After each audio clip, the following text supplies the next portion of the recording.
अस्सलाम वालेकुम व्यूवर्स। आज मैं आप लोगों के लिए बहुत ही स्पेशल रेसिपी लेकर आई हूँ फालूदा शरबत की, जिसको बनाना बहुत ही आसान है और ये बहुत ही मज़ेदार बनता है। ये शरबत आप इसको ठंडा ठंडा गर्मी के मौसम में एंजॉय कर सकते हैं। तो चलिए आइए हम इसके इंग्रेडिएंट्स नोट कर लेते हैं। इसके लिए हमें चाहिए दूध लिया था मैंने 2 गिलास और इसको मैंने बॉईल करके ठंडा कर लिया था। शुगर सिरप चाहिए हमें आधा कप। इसमें मैंने आधा कप चीनी ली थी और आधा कप पानी लेके इसको पका लिया था।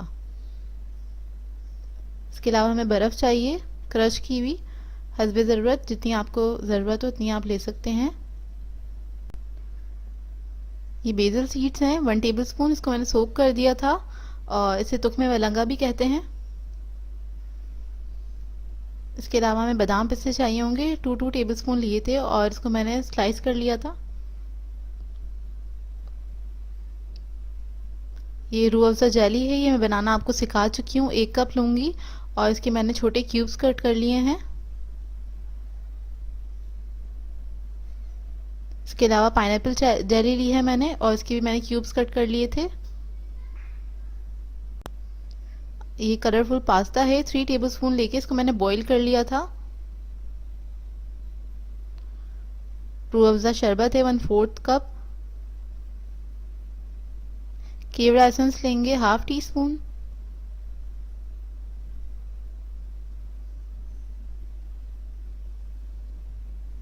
इसके लिए एक मैंने बोल लिया है और उसके अंदर सबसे पहले हम दूध शामिल करेंगे।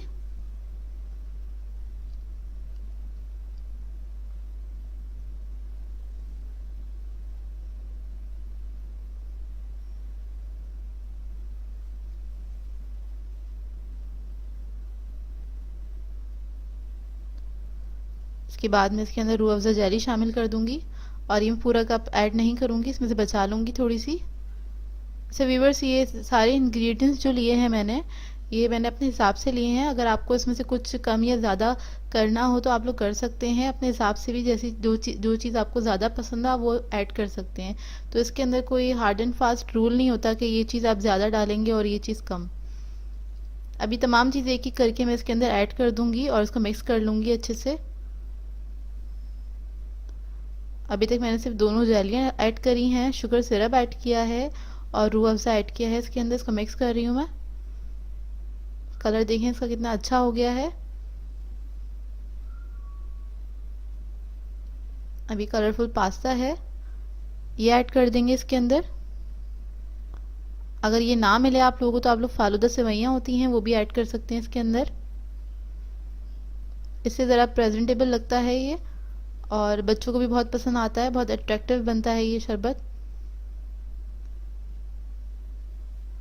इसके बाद हम बेसल सीड्स हैं वो ऐड कर देंगे।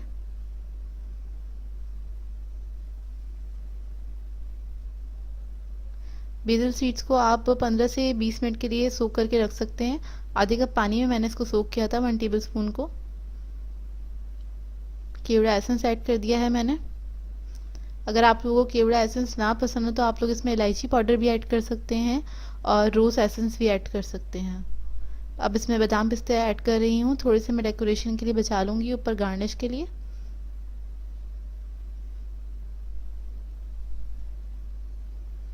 इसको मिक्स कर लेंगे अच्छे से।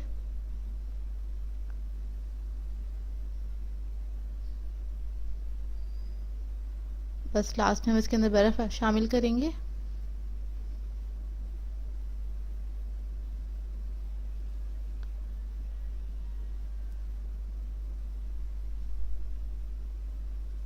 बर्फ़ भी आप अपने हिसाब से इसमें ऐड कर सकते हैं, कम या ज़्यादा। बस इसको अच्छे से मिक्स करेंगे और शरबत हमारा रेडी है। अब बस इसको मिक्स करूँगी अच्छे से और इसको ग्लासेस में सर्व कर दूँगी। आप लोग इस रेसिपी को ज़रूर ट्राई कीजिएगा। अपने बच्चों के लिए बनाइए, बड़ों के लिए बनाइए, सभी बहुत शौक से पीना पसंद करते हैं। बहुत हेल्दी होता है, ठंडा ठंडा सर्व करें, सबको ये बहुत ही अच्छा लगेगा।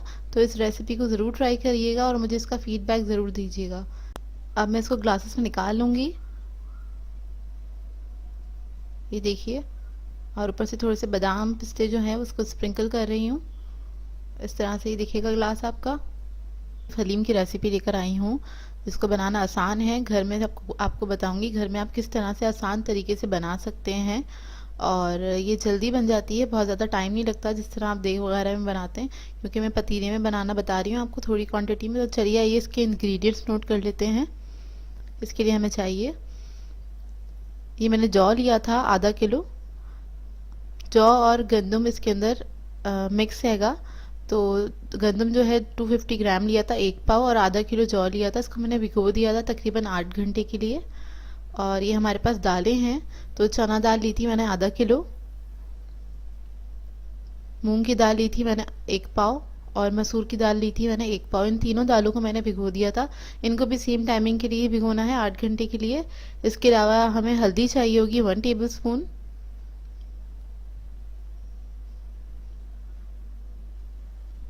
और तेज पत्ते हैं 4 अदद लिए हैं मैंने मीडियम साइज के। नमक चाहिए 1 टेबल स्पून। अच्छा, ये हमारा स्टेप 1 था। तो मैं स्टेप्स के उससे बताऊंगी आपको ताकि समझने में आसानी हो। तो स्टेप 1 में हम क्या करेंगे, अपनी ये दालें और गेहूं वगैरह सबको हम पकाने के लिए रख देंगे, इन्हें गला लेंगे बेसिकली। तो ये मैं प्रेशर कुकर में बना रही हूँ। तो जौ और गेहूं मैंने प्रेशर कुकर में डाल दिया है। इसमें ये तीनों चीज़ें जो मैंने आपको बताई थी, बे लीफ, नमक और हल्दी, ये ऐड करके आधा आधा ऐड किया है इसके अंदर, और पानी ऐड करके मैं प्रेशर कुकर बंद कर दूंगी। क्योंकि जौ गलने में थोड़ा टाइम लगता है, इसलिए मैं प्रेशर कुकर में इसको कुक कर रही हूँ। सिर्फ 10 मिनट के लिए ही कुक करूँगी, बहुत ज़्यादा नहीं। और इसमें मैंने तकरीबन आधा जग के करीब पानी ऐड किया था जौ में। और दूसरी तरफ पतीली के अंदर मैं दालें बना रही हूँ, उनको गला लेंगे दालों को। दालें जल्दी गल जाती हैं, इसलिए दालों को मैं अलग ही बॉईल कर रही हूँ। आप लोग चाहें तो एक साथ भी मिक्स करके पका सकते हैं। अगर आप पतीली में बना रहे हैं तो आप क्या कहते हैं, सारी चीज़ एक साथ मिला के पका लें। तकरीबन 2 घंटे लगते हैं उसको पकने में। तो मेरी टाइमिंग शॉर्ट हो जाएगी क्योंकि मैं प्रेशर कुकर में कुक कर रही हूँ। बस अब इसको हम गलने के लिए रख देंगे। देखें, तकरीबन आधा घंटा लगा है इन दालों को गलने में। लो मीडियम फ्लेम पे मैंने कुक किया था। ये सारी दालें गल चुकी हैं। और प्रेशर कुकर जो है उसको मैंने खोल दिया था। सिर्फ 10 मिनट ही मैंने इसको गलाया है, सिर्फ इतना कि इसका दाना फटने लगा। और 10 मिनट से ज़्यादा नहीं पकाया मैंने प्रेशर कुकर में। दूसरे स्टेप पे आ जाते हैं हम। उसके लिए हमें गोश्त चाहिए। ये मैंने बीफ का गोश्त लिया तकरीबन 2.5 किलो। इसमें 20% फैट है, अगर आप लोगों को पसंद हो तो ऐड करवाएं। और इसके अलावा 2 टेबल स्पून हल्दी है। लाल मिर्चें ली हैं मैंने 6 टेबल स्पून। पिसा हुआ धनिया है 8 टेबल स्पून।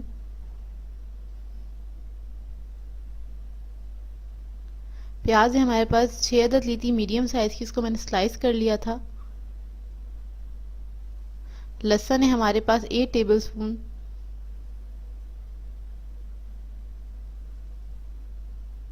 ऑयल है 1 कप।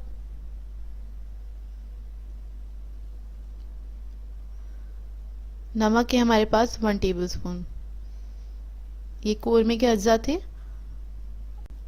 अच्छा, कौरमा भी मैं प्रेशर कुकर में ही बना रही हूँ। स्टेप 2 है हमारा। और इसमें मैंने तेल ऐड कर दिया। इसके बाद प्याज हम ब्राउन करने के लिए इसमें ऐड कर देंगे तेल के अंदर। आप लोग चाहें तो ये सेम प्रोसेस पतीली में भी कर सकते हैं। मुझे प्रेशर कुकर यूज़ करने की आदत है तो मैं यूज़ कर रही हूँ, और थोड़ा टाइम भी सेव हो जाता है इससे। तो आप लोग नॉर्मल पतीली में बना सकते हैं, उसमें आपको थोड़ा टाइम लग जाएगा गोश्त गलाने में, तकरीबन 1 से 1.5 घंटा लगता है। और प्रेशर कुकर में मुझे 45 मिनट्स लगेंगे। प्याज देखिए गोल्डन हो गया है।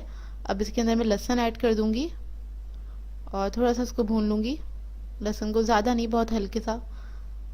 और उसके बाद मैं इसके अंदर से तमाम मसाले ऐड कर दूंगी।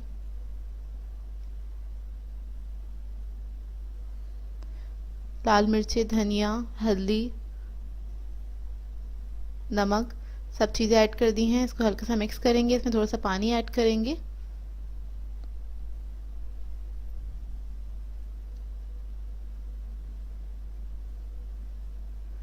और अब हम इसके अंदर गोश्त ऐड कर देंगे। गोश्त ऐड करने के बाद पानी बस इतना ऐड करेंगे, गोश्त जो है हमारा डिप हो जाए।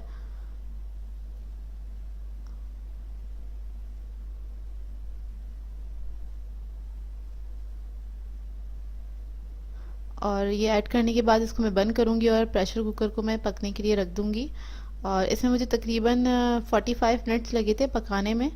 तो आप लोग अगर पतीली में बनाए तो आप लोगों को तकरीबन 1.5 घंटा लगेगा। और बीच में मैंने इसको खोला भी था एक बार, प्रेशर कुकर को आधा घंटा पकाने के बाद खोला था। उसके बाद फिर दोबारा से मैंने इसको कुक किया था। तो इसकी मैंने आपको टाइमिंग बता दी किस तरह से मैंने बनाया था। और इसमें ये मेरा गोश्त गल गया था 45 मिनट्स के अंदर। अब मैं गोश्त को एक बाउल में ट्रांसफ़र कर दूंगी। अच्छा, मैंने बड़े पीसेस लिए थे गोश्त के, छोटे पीसेस नहीं लिए थे। तो बड़े पीसेस लेने से ये फ़ायदा होता है, आपका रेशा अच्छा बनता है। और ये गोश्त मैंने अलग निकाल लिया था और इसको मैं श्रेड कर लूँगी। साथ में जो इसका जो सालन है वो भी मैंने अलग बाउल में निकाल लिया है। इसके बाद हम एक बड़ा पतीला लेंगे, उसके अंदर दालें और जौ जो मैंने पकाया था, जौ और गंदम, उसको मैंने मिक्स कर लिया है। ये देखिए, इसके अंदर से हम ये जो तेज़ पत्ता है ये हम निकाल लेंगे। इसको निकाल लीजिए क्योंकि बाद में मुंह में आता है तो बहुत बुरा लगता है। जो इसका यूज़ था वो ख़त्म हो गया, मतलब इसकी जो खुशबू है वो आ चुकी है इसके अंदर। और इसके अंदर से सारा तेज़ पत्ता जितने भी हमने ऐड किए थे वो हम निकाल लेंगे। अच्छा, जौ और ये दालें गली हुई हैं हमारी पूरी, तो इसको हमें मिक्स करना है। इसके लिए मैं हैंड ब्लेंडर यूज़ कर रही हूँ। ये हैंड आपके पास ना हो तो आप इसको ठंडा करके थोड़ा सा आप ब्लेंडर के अंदर भी थोड़ा सा ब्लेंड कर सकते हैं। बस इतना इसको मैंने मिक्स किया है कि इसका दाना जो है वो टूट गया है, दाल का और जौ का दाना टूट गया है। जब ये हो जाए तो उसके बाद हम इसके अंदर गोश्त ऐड कर देंगे, जिसको मैंने श्रेड कर लिया था अच्छी तरह। सारा गोश्त ऐड कर देंगे। इसमें जो चिकनी बोटियां हों वो भी इसमें ही ऐड कर दीजिएगा। और जो हमारा सालन था, जो ग्रेवी बची हुई थी उसकी, वो भी हम इसी के अंदर ऐड कर देंगे और इसको हम मिक्स करेंगे। और ये सब ऐड करने के बाद, पीसने के बाद बस आपने ध्यान रखना है, इसके पास खड़े रहना है और इसको आपने बस चमचा चलाते रहना है हर थोड़ी देर के बाद। बस इस बात का ख्याल रखिएगा क्योंकि सब मिक्स होने के बाद नीचे जलने का डर होता है। तो बस आप इस तरह से चमचा चलाते रहेंगे और तकरीबन मैं इसको 45 मिनट्स तक कुक करूँगी। उसके बाद फिर मैं आपको दिखाती हूँ। ये बस मैं चमचा चलाती रहूँगी।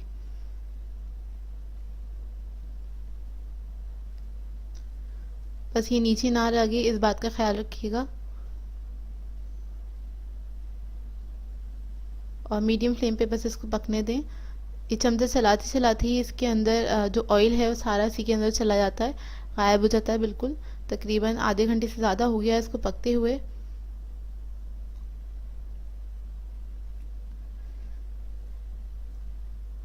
और मैं मुस्तकिल बस इसका चमचा जो है वो चला ही रही हूँ। इसको बस मिक्स करते रहें आप इस तरह से। तकरीबन 45 मिनट्स हो चुके हैं इसको पकते हुए हलीम को। और अब हम इसके अंदर गोश्त जो है इसका वो हम मिक्स करेंगे। तो मैं इसके अंदर ब्लेंडर जो है वो यूज़ करूँगी, हैंड ब्लेंडर। अच्छा, अब मैं इसके अंदर हैंड ब्लेंडर यूज़ कर रही हूँ। तो ये एक शॉर्ट तरीका होता है व्यूअर्स हलीम बनाने का, क्योंकि हम चूल्हे पे रख के ना पतीले के अंदर घोटा नहीं चला सकते हैं। तो ये अगर आपके पास हो तो बहुत आसान हो जाता है, बहुत जल्दी हलीम बन जाता है इससे। ज़्यादा टाइम नहीं लगता है आपको। और बाज़ार में जो आप लोग हलीम खाते हैं जाके, वो उनके पास भी बड़े साइज़ के ब्लेंडर्स होते हैं इस तरह के, और वो लोग वो यूज़ करते हैं और इससे इस तरह से घोट लेते हैं हलीम। तो वो बड़ा अच्छा हो जाता है हलीम। तो घर में आप इस तरह से बना सकते हैं थोड़ी सी क्वांटिटी में। इसको मैंने बहुत अच्छी तरीके से मिक्स कर दिया है। सारा गोश्त जब मिक्स हो जाता है दालों के साथ, तब हलीम का रियल कलर निकल कर आता है।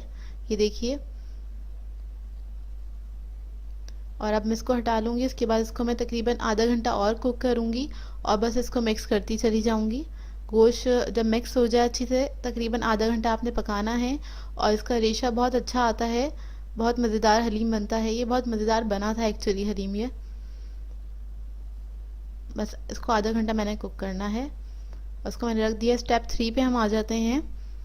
उसके अंदर हमें चाहिए गरम मसाला है 1.5 टीस्पून, और 1 टीस्पून जायफल जावित्री पाउडर है, चाट मसाला है 1.5 टेबल स्पून। इसके अलावा हमें प्याज चाहिए बघार के लिए।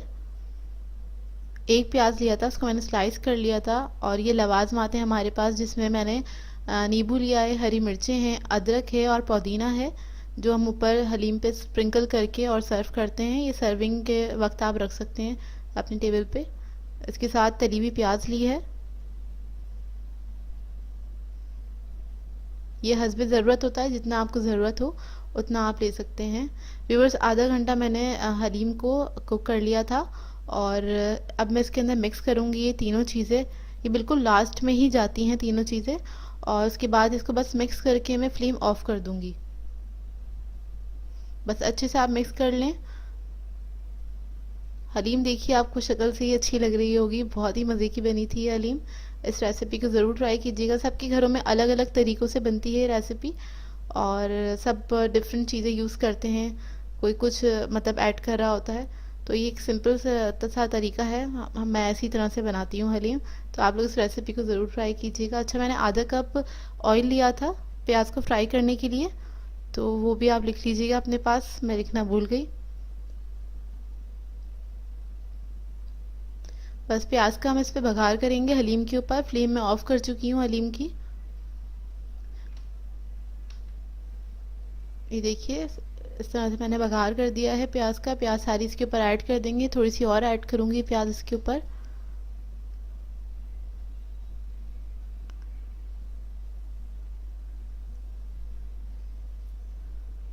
और जितने भी लवाज़म आते हैं हमारे पास, अदरक है, हरी मिर्चें हैं, पुदीना है, ये सब इसके ऊपर ऐड कर देंगे। और थोड़ा सा ऐड करके ही तो अभी मैं प्रेजेंटेशन के लिए ऐड कर रही हूँ, लेकिन इसको मैं बाद में मिक्स कर दूंगी अच्छे से। इसके अंदर थोड़ा सा ऐड करके इसको मिक्स कर दिया जाता है ताकि अच्छी खुशबू आ जाए हलीम के अंदर। और इसको साइड पे भी हम सर्व करते हैं। देखिए हमारी हलीम रेडी हो चुकी है, बहुत ही मज़ेदार लग रही है। इस रेसिपी को ट्राई करें तो मुझे ज़रूर बताइएगा कि कैसी लगी आप लोगों को ये रेसिपी। आज मैं आप लोगों के लिए चना पुलाव की रेसिपी लेकर आई हूँ। बहुत सिंपल सी रेसिपी है और ये बहुत जल्दी तैयार हो जाते हैं, कोई ज़्यादा टाइम नहीं लगता इसे बनाने में। बहुत मज़ेदार सी रेसिपी है, तो इस वीडियो को लास्ट तक ज़रूर देखिएगा। अगर आप मेरे चैनल पर नए हैं तो मेरे चैनल को सब्सक्राइब करें और साथ ही साथ बेल आइकन को क्लिक करना ना भूलें। इससे मेरे आने वाली हर वीडियो की नोटिफिकेशन आपको सबसे पहले मिलेगी। मेरी वीडियोस अच्छी लगे तो उसको लाइक करें और इसको शेयर भी ज़रूर करें। तो चलिए ये इसके इंग्रेडिएंट्स नोट कर लेते हैं। इसके लिए मैंने लिए हैं आधा किलो चावल, बनास्पति राइस हैं ये, इनको मैंने सोक कर दिया था आधे घंटे पहले।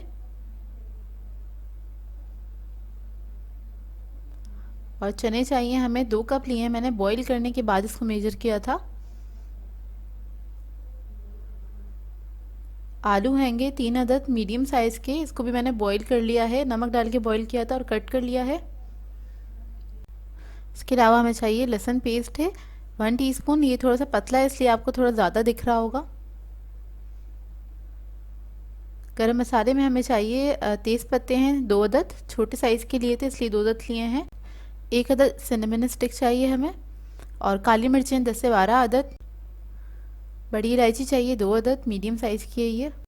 ज़ीरा है हमारे पास 1 टेबलस्पून, और लौंगे ली थी मैंने 4 से 5 अदद। इसके अलावा हमें टमाटर चाहिए, एक बड़े साइज़ का था उसे मैंने स्लाइस कर लिया है। प्याज भी हमें चाहिए 1 ही अदद, उसको भी मैंने स्लाइस कर लिया है, मीडियम साइज़ की थी। हल्दी है हमारे पास हाफ टी स्पून। ज़ीरा पाउडर है हमारे पास 1 टीस्पून। 1.5 टीस्पून है रेड चिली फ्लेक्स।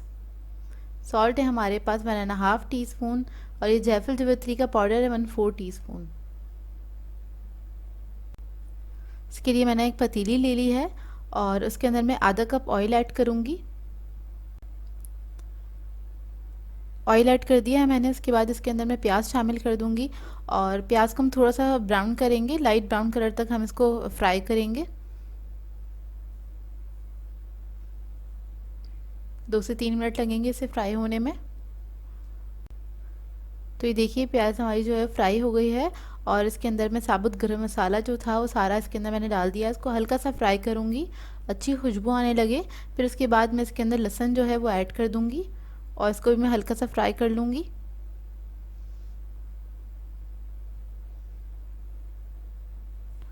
बस जल्दी से इसको फ्राई कर लीजिए। और फिर मैं इसके अंदर जो गरम हमारे मसाले थे सारे वो इसके अंदर शामिल कर दूँगी, और इसको मिक्स कर लूँगी अच्छी तरीके से। हल्का सा भून लेना है इसको। फिर इसके अंदर टमाटर ऐड कर देंगे और इसको मैं हल्का सा भून लूँगी इसी के साथ। ये हल्का सा भुन जाएगा तो फिर मैं इसके अंदर आधा कप पानी ऐड करूँगी, और फिर मैं इसको कवर करके रख दूँगी लो मीडियम फ्लेम पे 5 से 7 मिनट के लिए, जब तक ये टमाटर सॉफ्ट नहीं हो जाते। तो 5 से 7 मिनट हो गए हैं, और बीच में आप लोग चेक भी कर सकते हैं कि ये मसाला जले नहीं। तो ये देखिए टमाटर जो थे वो सॉफ्ट हो चुके हैं बहुत अच्छी तरीके से। इसको आप मिक्स कर लें अच्छे से। फिर इसके अंदर मैं चने जो थे वो ऐड कर दूंगी सारे, और चनों के साथ मैं आलू भी इसमें शामिल कर दूंगी और इसको हल्का सा मिक्स करूंगी।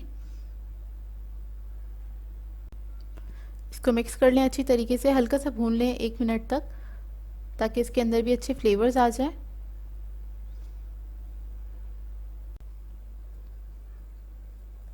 जब ये भून जाए अच्छे से तो इसके अंदर हम चावल ऐड कर देंगे सारे, और चावल ऐड करने के बाद हम इसमें पानी ऐड करेंगे। पानी बस इतना ऐड करना है, चावल से 1 इंच ऊपर होना चाहिए पानी, तो इतना आप अंदाज़ा कर लीजिएगा स्पून वगैरह से।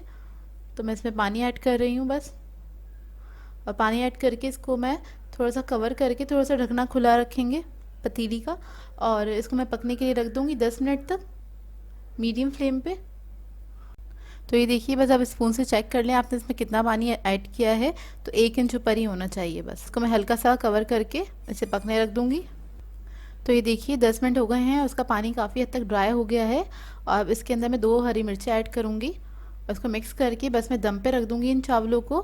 बिल्कुल मतलब मीडियम फ्लेम पे हमने रखना है, लो मीडियम फ्लेम पे। तो ये देखिए इसको मैंने तकरीबन 8 मिनट के लिए रखा था दम पे, और 8 मिनट हो गए हैं, मैंने इसको खोल दिया है। चावल बिल्कुल रेडी हो गए हैं और इतने खिले खिले चावल बने हैं, आप लोग देख लीजिए, आप लोगों के सामने है। और बहुत ही मज़ेदार पुलाव बनता है, बहुत सिंपल सी रेसिपी है। तो ये देखिए हमारा पुलाव रेडी है, इसको मैंने डिश में निकाल लिया था, और बहुत मज़ेदार सी रेसिपी बनती है। इसको ट्राई ज़रूर कीजिएगा और अपना फीडबैक ज़रूर दीजिएगा, बताइएगा ज़रूर कैसी लगी आपको ये रेसिपी। आज मैं आप लोगों के लिए बहुत ही आसान सी एक रेसिपी लेकर आई हूँ, जो कि है खीर। और ये सब लोगों के घरों में बनती है, सब लोग अलग अलग इसको तरीके से बनाते हैं, लेकिन सभी बहुत शौक से खाना से पसंद करते हैं। और मैं बहुत इजी तरीके से बनाती हूँ, बहुत सिंपल रेसिपी है, आप लोगों को पसंद आएगी। चलिए आइए हम इसके इंग्रेडिएंट्स नोट कर लेते हैं। इसके लिए हमें चाहिए, मैंने राइस लिए 200 ग्राम, इनको मैंने 2 से 3 घंटे पहले सोक कर लिया था धो के। शुगर है 200 ग्राम। पिस्ता हमारे पास 50 ग्राम है, इसको मैंने स्लाइस कर लिया है। बादाम हमारे पास 50 ग्राम है, इसको भी मैंने स्लाइस कर लिया था। इसके अलावा केवड़ा एसेंस है फ्यू ड्रॉप्स। पानी है हमारे पास 200 ml, और मिल्क हमारे पास है 2.5 लीटर मैंने लिया है मिल्क, 2.5 लीटर मिल्क लिया है। इसके लिए हमें क्या करना है, एक पैन लेना है, एक पतीली ली है मैंने, उसके अंदर मैं सारा दूध ऐड करूँगी और उसको एक बॉयल आने तक पकाऊंगी। जब इसमें बॉयल आ जाएगा, अच्छा सा बॉयल आ जाए, तो उसके बाद हम क्या करेंगे, हम इसके अंदर जो चावल थे हमारे पास उसको हम इसमें ऐड कर देंगे। चावल ऐड करेंगे और इसके बाद हम इसके अंदर पानी जो है, जितने चावल लेते हैं हमेशा उतने ही पानी लेते हैं, मेरा मेजरमेंट है, तो उतना पानी आप उसके अंदर ऐड कर लें जितने हमने राइस लिए हैं। पानी इसमें चला गया, अब हम इसको पकने के लिए रख देंगे कवर करके 15 से 20 मिनट के लिए। 30 मिनट हो गए हैं, 30 मिनट तक इसको मैंने पकाया है, और बीच बीच में चमचा भी चलाती रही हूँ, बीच बीच में देखते रहते हैं इसको कि नीचे जल ना जाए। आप देखिए चावल फूल चुके हैं लेकिन अपने शेप में है, सही है, और ये चावल बिल्कुल सॉफ्ट हो गए हैं। मैं आपको दिखाती हूँ, चावल जितनी देर भिगोएंगे खीर के लिए उतनी अच्छी खीर बनती है और जल्दी भी बन जाती है, उससे आपका टाइम सेव हो जाता है। देखिए चावल इस वक्त गर्म है बहुत, मैं आपको भी उठा के दिखाती हूँ, और चावल हमारा सॉफ्ट हो गया है लेकिन अपने शेप में है, तो इसका मतलब ये है इसको हमें और मज़ीद पकाना है, तकरीबन आधा घंटा हम और पकाएंगे इसको लो मीडियम फ्लेम पे। और बीच बीच में हम इसको चमचा चला के देखते रहेंगे कि नीचे से जल ना जाए, क्योंकि दूध की चीज़ें आपको पता होगा, ये ज़रूरी है ये स्टेप। 20 से 25 मिनट हो गए हैं और ये इसका सेकंड स्टेप था, दोबारा हमने इसको पकने रखा था। एक बार चावल चेक किए थे और अब देखें चावल हमारे बिल्कुल मैश हो गए हैं, इनका शेप आउट हो गया है, टूट चुके हैं खुद ही पक पक के, और इस तरह से हो गए हैं चावल। अब हम क्या करेंगे, इसके अंदर हम इस स्टेज पे शुगर ऐड करेंगे। शुगर ऐड करने के बाद हम इसको मिक्स करेंगे और मज़ीद हम इसको आधा घंटे के लिए पकने के लिए रख देंगे। शुगर ऐड करने के बाद शुगर जो है अपना पानी छोड़ देती है, तो थोड़ा ये पतला हो जाएगा, सही है, और उसके बाद हम इसको आधा घंटा और पकाएंगे लो मीडियम फ्लेम पे। फिर मैं दिखाती हूँ आपको। शुगर ऐड करके हमने इसको 30 मिनट्स और मज़ीद पकाया था। शुगर ऐड करके इसको 30 मिनट्स तक इसलिए पकाते हैं क्योंकि जब हम इसको निकालेंगे अपने किसी भी बोल में, किसी डिश में, ये देखिए बहुत अच्छी तैयार हो गई है। और अगर निकालते हैं हम तो वो ना पानी छोड़ देती है, अक्सर होती है ये प्रॉब्लम लोगों के साथ। तो वो इसलिए छोड़ती है क्योंकि हम उसका जो शुगर होता है हम उसकी पानी को सही से नहीं पकाते। उसको अच्छे से पकाइए, आधा घंटा दीजिए, 20 मिनट्स कम से कम पकाना चाहिए। तो मैंने आधा घंटा तक पका लिया है, हमारी तकरीबन तैयारी पे है खीर। इसमें मैंने केवड़ा एसेंस डाला है और जो बादाम पिस्ते थे मेरे पास उसमें से थोड़े थोड़े इसमें ऐड कर रही हूँ ताकि इसके अंदर फ्लेवर आ जाए, बादाम पिस्ते का, नट्स का फ्लेवर आए खीर के अंदर। तो इस स्टेज पे मैं ऐड कर रही हूँ, इसको मिक्स करूँगी, उसके बाद मैं आपको डिश आउट करके दिखाती हूँ। खीर हमारी रेडी है, ये तकरीबन 1.5 पौने 2 घंटे में तैयार हो जाती है और बहुत मज़े की बनती है। ये देखिए मैंने इसको डिश आउट किया है, मैंने मिट्टी के कूंडे में डिश आउट किया है। मिट्टी के कूंडे में हम डिश आउट करते हैं तो उसका टेस्ट और अच्छा हो जाता है खीर का। ऊपर से मैंने बादाम पिस्ते इसको स्प्रिंकल कर दिए थे। और देखिए मैंने इसको छोटे छोटे बोल्स के अंदर भी अलग सर्व किया है और इसमें इतनी सारी बन गए हैं ये बोल्स, और भी हैं इसके अलावा भी। तो आप चाहें तो 2 से 3 डिशेस के अंदर भी इसको सर्व कर सकते हैं और चाहे तो जिस तरह मैंने किया है उस तरह भी सर्व कर सकते हैं। आपकी मर्ज़ी है। आई होप आप लोगों को ये रेसिपी बहुत अच्छी लगी होगी।